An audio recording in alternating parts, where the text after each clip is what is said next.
A very good evening to all. Welcome to my channel, The Learning Spot. My name is Ranjana Singh, and today we will cover another interesting topic, and that is management lesson from Mahabharata. ऐसे lesson देखेंगे जो महाभारत हमें सिखाती है या organisation के अंदर वो रन होते हैं, राइट? सो आई होप आपको बेसिक पता होगा कि महाभारत क्यों हुई, किन के बीच हुई, उसका रीज़न क्या था, ठीक है? So here I mentioned some management lessons from Mahabharata. First one is leadership, team spirit, individual motives, commitment, PR maintenance, communication, division of work, and last is women empowerment.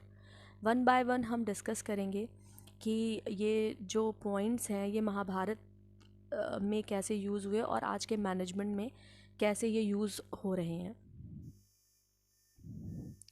First one is leadership. आपको ये पता होगा कि जो महाभारत का युद्ध हुआ था वो कौरव्स और पांडव्स के बीच में हुआ था. हस्तिनापुर के राज्य को लेकर हुआ था और द्रौपदी के साथ जो मिसबिहेव हुआ था उसकी वजह से हुआ था, ठीक है? So basically Kauravs had one man leadership hierarchy. The whole of the army was under one persons command.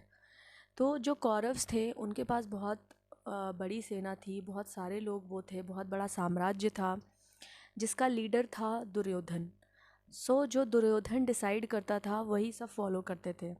और जैसा कि आपको पता है कि दुर्योधन एक शॉर्ट टेम्पर्ड नेचर का व्यक्ति था, जिसे सिर्फ जीत दिखाई देती थी और वो कैसे भी हो, जिसके लिए कुछ भी छल कपट करना हो वो ऑलवेज़ रेडी रहता था उसके लिए, ठीक है?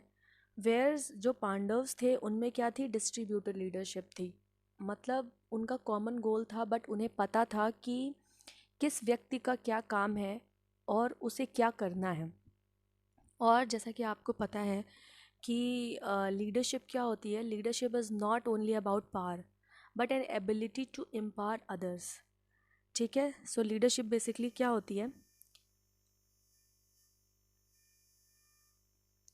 लीडर अपनी शक्ति के कारण नहीं जाने जाते हैं, बल्कि वो दूसरों को सशक्त करने के कारण बनते हैं, है ना? महाभारत जो था उसके जो मेन लीडर अगर मैं कहूँ तो कौन थे? वो श्री कृष्ण थे, जिन्होंने पांडवों को हमेशा गाइड किया, उन्हें अपने कर्तव्य और जीवन लाइफ के उद्देश्यों की याद दिलाई, ठीक है? उनको भटकने नहीं दिया, उनको हमेशा गाइडेंस दी, सपोर्ट दी और एवरी टाइम मोटिवेट किया. और आप इन शॉर्ट ये भी कह सकते हैं कि बिना श्री कृष्ण के पांडव्स ये युद्ध कभी जीत नहीं पाते. सेम लाइक जो ऑर्गेनाइजेशंस होती है उसमें भी लीडर का एक बहुत बड़ा रोल होता है, ठीक है? उसे टाइम टू टाइम अपनी जो ऑर्गेनाइजेशन है उसे ऑर्गेनाइज करना चाहिए, स्ट्रैटेजीज़ क्रिएट करना चाहिए, मैनेज करना चाहिए. यही एक लीडर का काम होता है. इससे हमें क्या मैनेजमेंट लेसन मिलता है कि शेयर योर रिस्पॉन्सिबिलिटीज़. अगर आपके पास पावर है तो इसका मतलब ये नहीं है कि आप ही हर चीज़ डिसाइड करेंगे, ठीक है? हो सकता है कि आपकी ऑर्गेनाइजेशन में ऐसे मेंबर्स हों जो जो भी कॉमन गोल है आपकी ऑर्गेनाइजेशन का उसको अचीव करने में आपकी हेल्प कर सकें. इसलिए रिस्पॉन्सिबिलिटी को क्या करना चाहिए? हमेशा शेयर करना चाहिए. Now next is team spirit. Kauravs had no team spirit, they all fought their individuals war. Pandavas had one team spirit, one goal. Pandavas always work towards a common goal. जो कौरव थे उनमें क्या था कि उनमें आपस में इतने मतभेद थे, ठीक है? उनके अंदर कोई टीम स्पिरिट नहीं थी, सबके इंडिविजुअल परसेप्शंस थे युद्ध को लेकर और वो इसी के अकॉर्डिंग काम करते थे. बट जो पांडव्स थे उनमें क्या थी? टीम स्पिरिट थी. उनको अपना गोल क्लियर था सभी को. वो पर्टिकुलरली काम अलग अलग करते थे बट एक कॉमन गोल के लिए करते थे, ठीक है? तो इससे मैनेजमेंट लेसन हमें क्या मिलता है कि work together as a team and make decision as a group for better result. कि देखिए आपकी स्ट्रैटेजीज़ और जो चीज़ें आप यूज़ करना चाह रहे हैं अपने काम के लिए वो अलग अलग हो सकती हैं, बट आपका ऑब्जेक्टिव, आपका एम, आपका गोल एक ही होना चाहिए, ठीक है? और जब आप अकेले काम करते हैं तो मे बी बहुत सारे चैलेंजेस, परेशानियां फेस करते हैं, बट जब आप एक टीम में काम करते हैं तो वो प्रॉब्लम्स ऑटोमेटिक रिजॉल्व्स हो जाती हैं, है ना, क्योंकि अलग अलग परसेप्शन के, अलग अलग माइंडसेट के लोग होते हैं ऑर्गेनाइजेशन में। तो जब सभी मिलकर काम करते हैं, लाइक अगर मैं एग्जांपल दूं कि कोई ऑर्गेनाइजेशन है, उसमें एचआर डिपार्टमेंट होता है, फाइनेंस डिपार्टमेंट होता है, मार्केटिंग होता है ना, पीआर मेंटेनेंस डिपार्टमेंट होता है, सब अलग अलग हैं, सबके अलग अलग काम हैं, बट वो काम किसके लिए कर रहे हैं, एक ऑर्गेनाइजेशन के कर रहे हैं, है ना। तो उनका ऑब्जेक्टिव सबका सेम है, बट उनका प्रोफाइल अलग अलग है, ठीक है। इसीलिए सारे मिल के काम करते हैं ताकि वो ऑर्गेनाइजेशन के ऑब्जेक्टिव को अचीव कर सकें।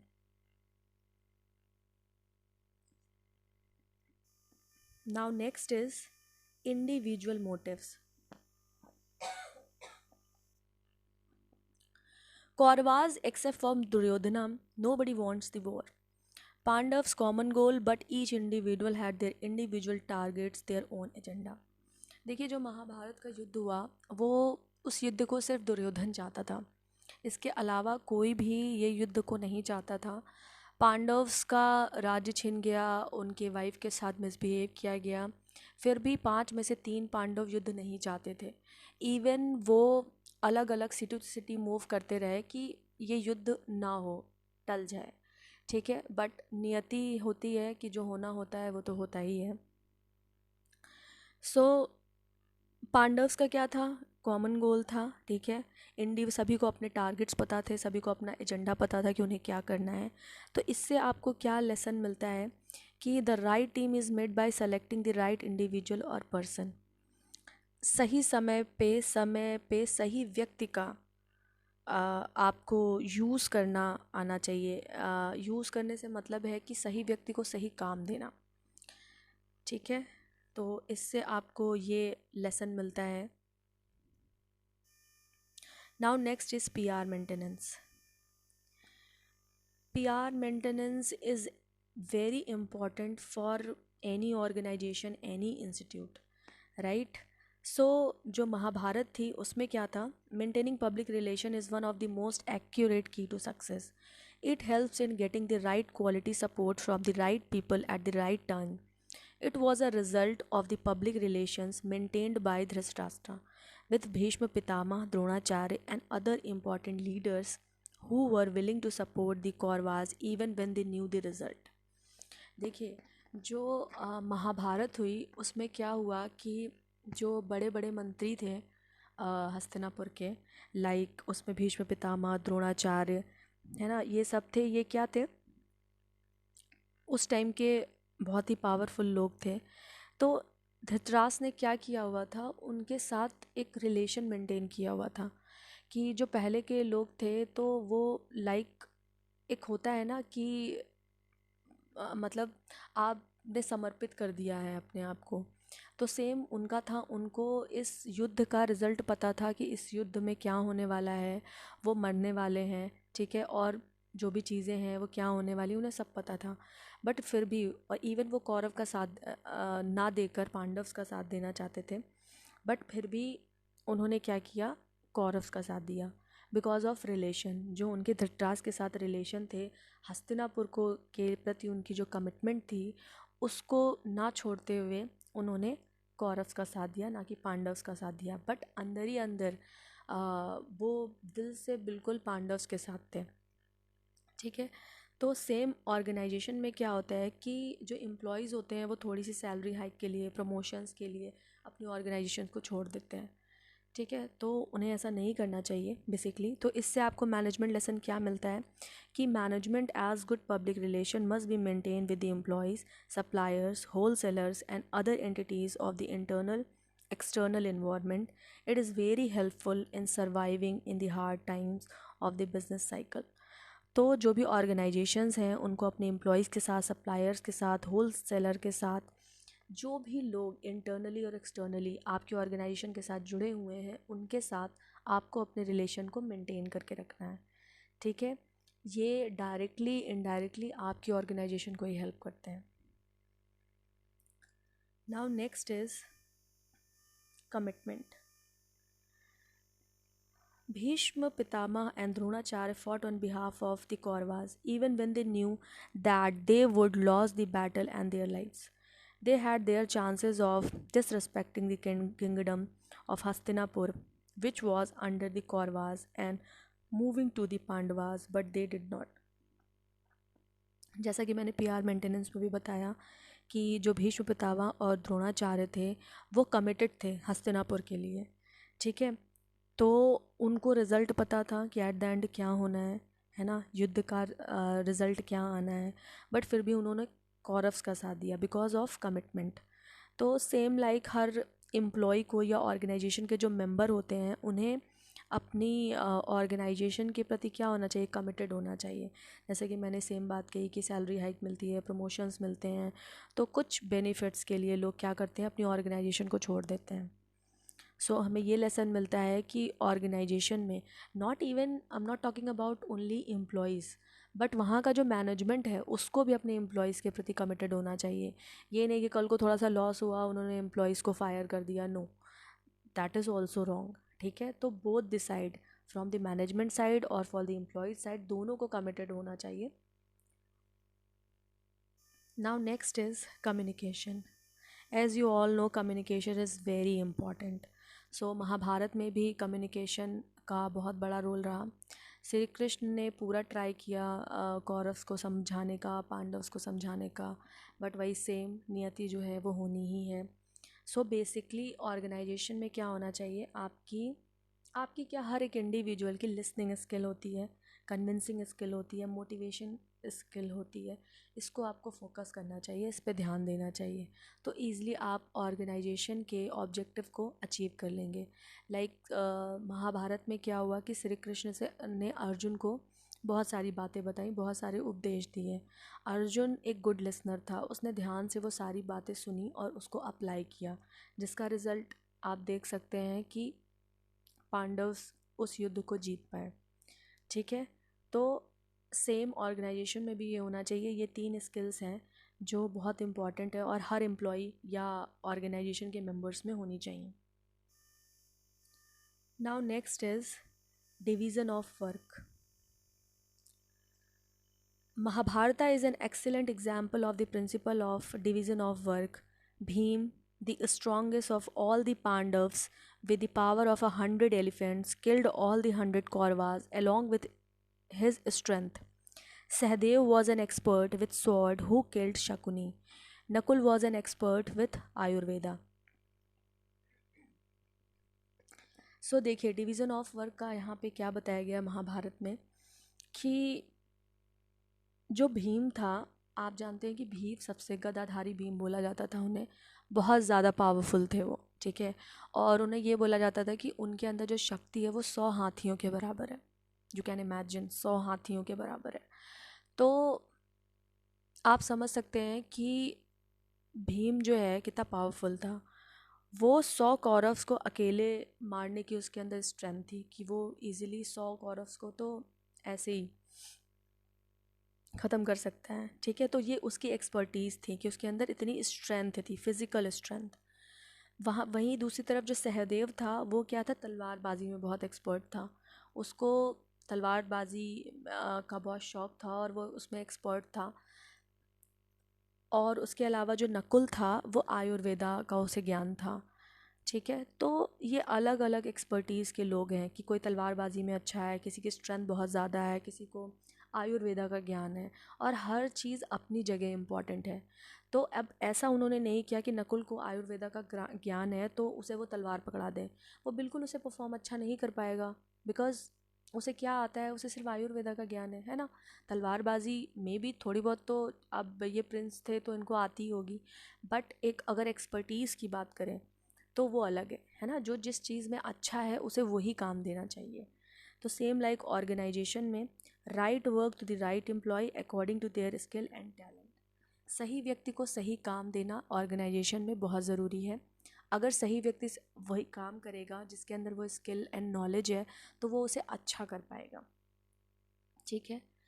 लाइक अब मैं अगर एक आपको बेसिक एग्जांपल दूं इसके अलावा, कि जो एक बढ़ई होता है और एक जो कुम्हार होता है ना, दोनों अपने अपने काम में एक्सपर्टाइज़ हैं। अगर मैं कुम्हार को कारपेंटर का काम दे दूं तो मे बी वो कर लेगा, बट उतना परफेक्ट नहीं बना पाएगा, क्योंकि उसकी एक्सपर्टीज़ किस में है, पॉट्स में है, वो मिट्टी के बर्तन अच्छे ज़्यादा बना पाता है, तो वो लकड़ी का काम बहुत ज़्यादा अच्छा नहीं कर पाएगा, ठीक है।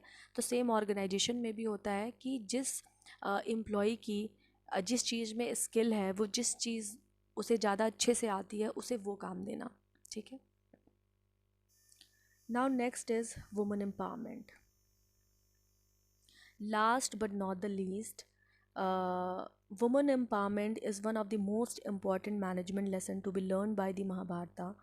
The sheer misbehavior done by Draupadi became the foundation of the Mahabharata.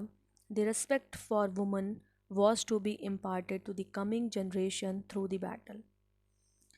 So देखिए, बेसिकली महाभारत के द्वारा जो सीखे जाने वाला सबसे इम्पॉर्टेंट लेसन है वो वुमेन एम्पावरमेंट है। उनमें से एक है, मैं ये कहूँगी कि द्रौपदी के साथ जो मिसबिहेवियर था वही महाभारत की नींव था, कि उसकी वजह से ही बेसिकली ये युद्ध हुआ। तो वुमेन की रिस्पेक्ट तो बहुत इम्पॉर्टेंट है, चाहे वो अभी हो चाहे पहले के ज़माने की बात हो, ठीक है। इसलिए कंपनीज़ में क्या करना चाहिए कि भाई इक्वल होना चाहिए ना, मेंस और वुमेंस का ऐसा नहीं होना चाहिए कि दोनों अलग अलग हैं और उनको उनके जेंडर के बेसिस पे हम जज करें, है ना। लाइक समटाइम देखिए बहुत सारी ऑर्गेनाइजेशंस होती हैं जो फीमेल्स को नेग्लेक्ट करती हैं और उनकी salary promotion on the basis of their sex की, लाइक वो फीमेल है इसके बेसिस पे वो जज करते हैं। ऐसा नहीं होना चाहिए। उनकी कैपेबिलिटी देखिए, स्किल्स देखिए, तो उसके बेसिस पे ये जजमेंट होने चाहिए, ठीक है। इसीलिए बहुत सारी ऐसी कंपनीज़ हैं जिन्होंने 50% जो उनकी पोजीशंस हैं उसके लिए वुमेंस होनी चाहिए, ठीक है।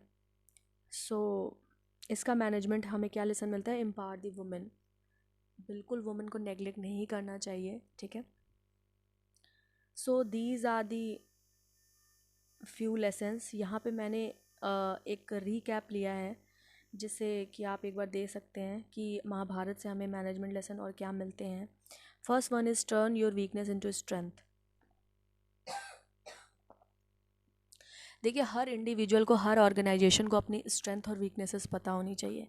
इसीलिए ऑर्गेनाइजेशन टाइम टू टाइम अपना सॉर्ट करती है, SWOT। What is the full form of SWOT? Strength, weakness, opportunity and threat. हर ऑर्गेनाइजेशन को अपनी वीकनेस पता होनी चाहिए जिसे वो अपनी स्ट्रेंथ में कन्वर्ट कर सकें, ठीक है। अपनी अपॉर्चुनिटीज़ को देखना चाहिए कि फ़र्दर मार्केट में और क्या अपॉर्चुनिटीज़ हैं, और जो उनके थ्रेट हैं उनको हैंडल करने का या उनको सॉल्व करने का सोचना चाहिए कि कैसे वो अपने थ्रेट को कम कर सकते हैं, रिजॉल्व कर सकते हैं, right. Now second is share your responsibility. आपको जो रिस्पॉन्सिबिलिटीज़ हैं वो ऑर्गेनाइजेशन के अंदर शेयर करनी चाहिए, ना ही कि सेंट्रलाइज चीज़ें होनी चाहिए कि एक के हाथ में पावर दे दी वही डिसाइड करेगा। No, that is wrong. Now next is turn enemies into allies.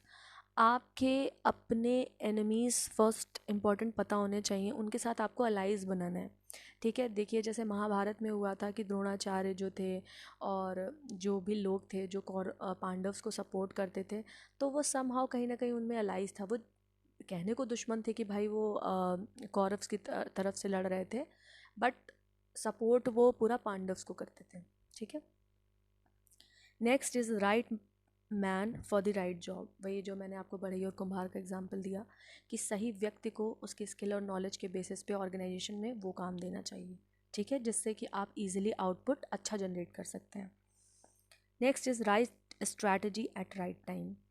देखिए ऑर्गेनाइजेशन बहुत सारी स्ट्रैटेजीज़ बनाती है, बट सिर्फ बनाना इज़ नॉट अ थिंग जब तक आप उसे सही टाइम पे अप्लाई ना कर सकें, ठीक है। लाइक ऑर्गेनाइजेशन है, उसकी सर्विसेज हैं, उसका प्रोडक्ट है, तो उसकी पैकेजिंग कैसी होनी चाहिए, प्रोडक्ट की क्वालिटी क्या होनी चाहिए, मार्केट में उसकी डिमांड क्या है ना।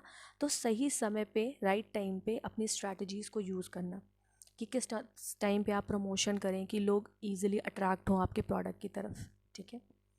Next is know your enemies and challenges. अब आप मार्केट में हैं, आपका बिजनेस है, तो ऑब्वियस सी बात है कि आज की डेट में ऐसा कोई और प्रोडक्ट सर्विस नहीं है जिसके कॉम्पिटिटर्स ना हो। हर प्रोडक्ट हर सर्विस के सब्स्टिट्यूट्स अवेलेबल हैं। तो आपको मार्केट में आपके प्रोडक्ट के कॉम्पिटिटर्स कौन है ये पता होने चाहिए, ठीक है। उनकी वजह से आपको किन चैलेंजेस को फेस करना पड़ सकता है ये आपको पता होना चाहिए। जब आपको पता है कि ये चैलेंजेस कल को आप फेस करेंगे तो उनको सॉल्व करने का स्ट्रैटेजी भी आपके पास होना चाहिए, right. Now next is take calculated risk. हर बिजनेस में हर रिस्क होते हैं, सर्टेन अनसर्टेनिटी ऑलवेज देयर, है ना। सो जो रिस्क है जो आप कैलकुलेट कर सकते हैं in terms of finance, in terms of your product quality, product price, वो आपको पता होने चाहिए। और इसके अलावा अनसर्टेन थिंग्स तो अलग हैं, वो तो उसको पे तो आपका कंट्रोल नहीं है, ठीक है। तो बेसिकली जितना भी आप अपने ऑर्गेनाइजेशन से रिलेटेड रिस्क को कैलकुलेट कर सकते हैं आपको कैलकुलेट करना चाहिए और उसके अकॉर्डिंग ही एक्शंस लेने चाहिए, है ना। ये नहीं कि मार्केट में 10 लाख का प्रोडक्ट आपने डाल दिया बट आपको पता ही नहीं है कि ये प्रोडक्ट सेल होगा या नहीं होगा, right. Now last is empower women. अभी हमने लास्ट पॉइंट यही डिस्कस किया कि जो वुमेंस हैं उनको एम्पावर कीजिए ऑर्गेनाइजेशन में। हर ऑर्गेनाइजेशन में इक्वालिटी होनी चाहिए, है ना। वुमेंस को लेके स्पेशली उनके साथ भेदभाव नहीं होना चाहिए कि उनकी सैलरी और उनके पोजीशन को लेकर बिकॉज ऑफ फीमेल हैं वो इसको ध्यान में रखा जा रहा है, right. So these are the few management lessons from Mahabharata. Hope आपको समझ में आए होंगे। अगर आपको किसी भी पॉइंट में कोई भी प्रॉब्लम लगती है, लगता है कि नहीं समझ में आया, आप मुझे कमेंट सेक्शन में पूछ सकते हो। And if you like this video please like, share and subscribe. Thank you so much.